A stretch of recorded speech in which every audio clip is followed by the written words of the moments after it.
പിണറായി സർക്കാരിനെ ഞെട്ടിച്ച തലസ്ഥാന കോർപ്പറേഷനിലെ BJP ഭരണം. അധികാരമേറ്റ കേവലം 3 ദിവസം പിന്നിടുമ്പോഴാണ് പിണറായി സർക്കാരിനെ പോലും വിറപ്പിച്ചുകൊണ്ട് VV രാജേഷ് നേതൃത്വത്തിലുള്ള തിരുവനന്തപുരം കോർപ്പറേഷൻ മുന്നോട്ട് പോകുന്നത്. 113 ബസ്സുകൾ, ഇലക്ട്രിക് ബസ്സുകൾ.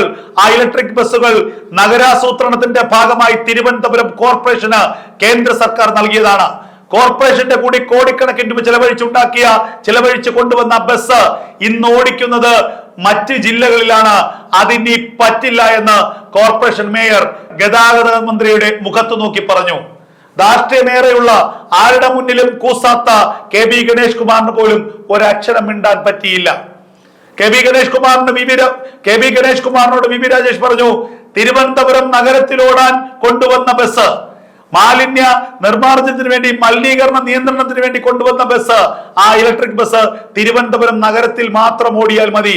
അതിന് മറ്റിടങ്ങളിലേക്ക് കൊണ്ടുപോയി, പ്രത്യേകിച്ച് ചാലക്കയം മുതൽ അല്ലെങ്കിൽ പമ്പയിലേക്ക് സർവീസ് നടത്തി KSRTC പോക്കറ്റ് വീർപ്പിക്കേണ്ട, കൊല്ലത്തും കോട്ടയത്തും എന്നും ഓടിച്ച് KSRTC പോക്കറ്റ് വീർപ്പിക്കേണ്ട തിരുവനന്തപുരം കോർപ്പറേഷനിൽ ഓടിച്ചാൽ മതി.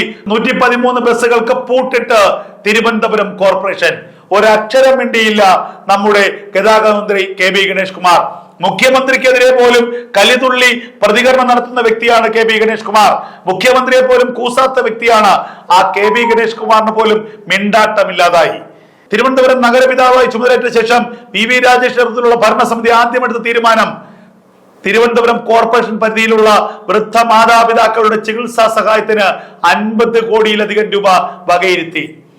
ചികിത്സ ആവശ്യമുള്ള നിർധനരായിട്ടുള്ള പ്രായമായിട്ടുള്ളവരുടെ ചികിത്സയ്ക്കാണ് പ്രാമുഖ്യമെന്ന് VV രാജേഷ് പറഞ്ഞു. കണ്ണു നിറഞ്ഞുപോയി ആദ്യത്തെ ആ തീരുമാനത്തിലൂടെ വൃദ്ധ മാതാപിതാക്കളുടെ. ഇത് ആരോഗ്യമന്ത്രി വീണ ജോർജിന്റെ മുഖത്ത് കൊടുത്ത ഒരു അടി തന്നെയാണ്. വീണ ജോർജിന്റെ ആരോഗ്യ വകുപ്പിനെയും വെല്ലുവിളിക്കുകയാണ്. നിങ്ങളുടെ സഹായം ഇല്ലെങ്കിലും വേണ്ട, ഈ കോർപ്പറേഷൻ പരിധിയിലെ വൃദ്ധരുടെ, പ്രായമായവരുടെ ആരോഗ്യം സംരക്ഷിക്കും, ഞങ്ങളുടെ ഒപ്പം കേന്ദ്ര സർക്കാർ ഉണ്ട്. അതിനപ്പുറം കഴിഞ്ഞ ദിവസം പൊട്ടിപ്പുറപ്പെട്ടൊരു വിവാദം, തിരുവനന്തപുരം ശാസ്തമംഗലത്തുള്ള MLA VK പ്രശാന്തിന്റെ ഓഫീസ് ഒഴിയുന്നതുമായുള്ള ഒരു തർക്കം. ശാസ്തമംഗലം കൗൺസിലറായിട്ടുള്ള R ശ്രീലേഖ പറഞ്ഞു, എന്റെ ഓഫീസിന് സ്ഥല പരിമിതിയുണ്ട്, കോർപ്പറേഷൻ കെട്ടിടത്തിലാണ് VK പ്രശാന്തിന്റെ ഓഫീസ് സ്ഥിതി ചെയ്യുന്നത്, അത് തൽക്കാലം അവിടെ നിന്ന് മാറണം, കൗൺസിലറുടെ ഓഫീസ് കുറച്ചുകൂടി വിശാലമായി ചെയ്യേണ്ടതുണ്ട്. എന്നാൽ അതിനെ രാഷ്ട്രീയപരമായി ഉപയോഗിച്ചുകൊണ്ട്, അതിനെ മാധ്യമങ്ങൾക്ക് ചോർത്തിക്കൊടുത്തുകൊണ്ട് CPM അത് കടന്നൽ കൂട്ടം ഇളകുന്നത് പോലെ R ശ്രീലേഖയ്ക്കെതിരെ വലിയ വിമർശനവുമായി രംഗത്ത് വന്നു. P ശിവൻകുട്ടിയും കടകംപള്ളി സുരേന്ദ്രനും ഒക്കെ ഉറഞ്ഞു തുള്ളി. ഒടുവിൽ സംഭവിച്ചത് എന്താണ്? ഈ വിഷയത്തിലെ യഥാർത്ഥ ചിത്രം പുറത്തു വന്നു. കോർപ്പറേഷന്റെ കെട്ടിടങ്ങൾ കഴിഞ്ഞ കുറെ കാലങ്ങളായി ഭരണത്തിന്റെ മറവിൽ, ഭരണത്തിന്റെ സഹായത്താൽ CPMന്റെ മാഫിയകളും CPM സഖാക്കന്മാരും ബിനാമി പേരുകളിൽ കൈയടക്കി വച്ചിരിക്കുന്നു. അതും തുച്ഛമായ വാടകയ്ക്ക്. 20,000 30,000 രൂപ വാടക കിട്ടേണ്ട ഇടത്ത് വെറും 800,000 രൂപയ്ക്കുമാണ് CPMന്റെ സഖാക്കന്മാരും CPMന്റെ സിൽബന്ധികളും കൈയടക്കി വെച്ചിരിക്കുന്നത്. ഈ വാർത്ത പുറത്തു വരാൻ ഈ വിവാദം ഇടയാക്കി.